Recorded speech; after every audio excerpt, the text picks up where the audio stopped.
বর্তমানে শীত চলে আসছে, আর শীতের সাথে হচ্ছে আমাদের যে হাইব্রিড গাড়িগুলো আছে সেই হাইব্রিড গাড়িগুলো ব্রেক বুস্টারগুলো নষ্ট হওয়া শুরু হয়ে গেছে। আমাদের পিছনে একটা একজিও হাইব্রিড গাড়ি আছে 2015 মডেল। তো এটা আমাদের কাছে আসলো, প্রথমেই ফোন দিল যে ব্রেকটা হচ্ছে হার্ড হয়ে গেছে। তো আমরা আসতে বললাম, স্ক্যানিং করলাম। স্ক্যানিং করার পরে দেখলাম যে হচ্ছে পাম্প মোটর যে লো প্রেশারের যে কোডটা আছে সেই কোডটা আসছে।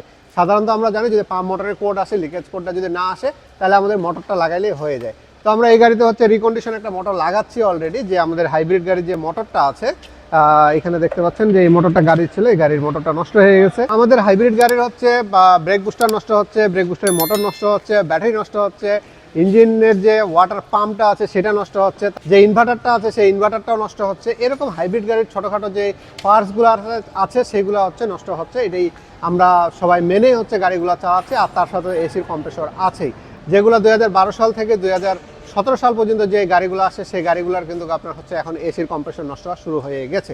কিন্তু আজকে আমরা আপনাদেরকে যে ইনফরমেশনটা দিব, যেহেতু আমরা ব্রেকের কাজ করতেছি সেটাও একটা আমরা বিষয় আছে। তো এগুলো ভালো রাখার, ব্রেক কীভাবে রাখবেন সেটা আমরা অনেক ভিডিওতে আপনার বলে রাখছি। ব্রেকের হচ্ছে রেডি ব্রেক যেগুলো আছে, যে এমার্জেন্সি ব্রেকগুলো আছে এগুলোকে অ্যাভয়েড করতে হবে, রাফ ড্রাইভিংটা একটু অ্যাভয়েড করতে হবে। এগুলো যদি অ্যাভয়েড করেন সেক্ষেত্রে আপনার ব্রেক বুস্টারগুলো ভালো রাখা কিছুটা হচ্ছে সম্ভাবনা বেড়ে যায়। কিন্তু আমরা আপনাদেরকে একটা ছোট্ট ইনফরমেশন দেবো যে এসির বর্তমানে হচ্ছে শীতকাল চলে আসছে। শীতকালে হচ্ছে আমাদের এসির যে সমস্যাটা দেখাচ্ছে, যখন আমাদের শীতের বাইরের টেম্পারেচারের সাথে ভিতরের গাড়ির টেম্পারেচারের কারণে কিন্তু আমাদের অনেক সময় এসির কম্প্রেসরটা চালু হচ্ছে না। এই জন্য কিন্তু আমরা অনেক সময় মনে করতেছি যে এসি থেকে গরম বাতাস বের হচ্ছে, আমার এসিটা খারাপ হয়ে গেছে। আসলে এরকম বিষয়টা কিছুই না। আপনার হাইব্রিড গাড়িতে অটোমোড দেওয়া থাকে, অটোমোডের কারণে হচ্ছে এসির কম্প্রেসরটা বন্ধ হয়ে যায়, আপনাকে হিটার দেওয়া শুরু করে দেয়, কারণ বাইরের টেম্পারেচারটা বেশি।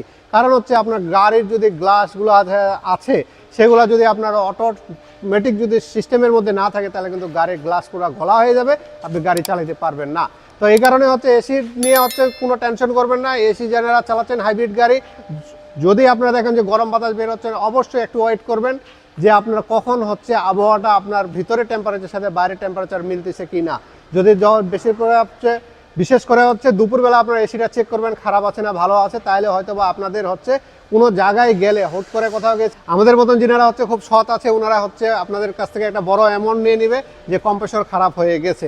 আসলে কম্প্রেসরের বিষয়টা হচ্ছে পরে আসবেন, প্রথমে আগে চেক করে নেবেন যে যখন আপনার আবহাওয়াটা হচ্ছে গরম চলে আসবে তখন আপনার চালায় দেখবেন যে এসি ঠান্ডা হচ্ছে কিনা, যে টেম্পারেচার দেওয়া আছে সেগুলো দিক লক্ষ্য রেখে আপনারা গাড়িগুলো চালাবেন। আর এসির কিন্তু মুড কিন্তু অটোমেটিক চেঞ্জ হয়ে যায়, যখন অতিরিক্ত বাইরে ঠান্ডা হবে আর আপনি টেম্পারেচার 22 থেকে 24 দিয়ে রাখবেন তখন কিন্তু দেখবেন যে পাওয়ারটা কমে যায়, অটোমেটিক আপনার হচ্ছে ফ্রন্ট এবং পায়ের দিকে যে হাওয়ার যে মুডটা আছে সেই মুডটা অটোমেটিক চালু হয়ে যায়।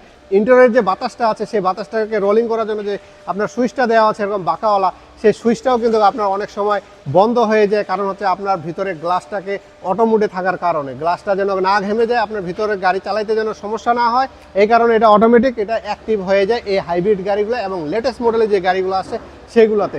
তো আপনার এই জিনিসগুলো সবাই নজরে রাখবেন, ভালোভাবে চেক করবেন এবং হুটহাট করে ডিসিশন নেবেন না যে আপনার গাড়ি খারাপ হয়ে গেছে, কারণ না হলে আমাদের মতন যে ওয়ার্কশপগুলো আছে আপনাদের কিন্তু একটা বড় একটা ঝামেলায় ফেলে দেবে কিংবা আপনাদের কাছ থেকে একটা বড় অ্যামাউন্ট নিয়ে নেবে।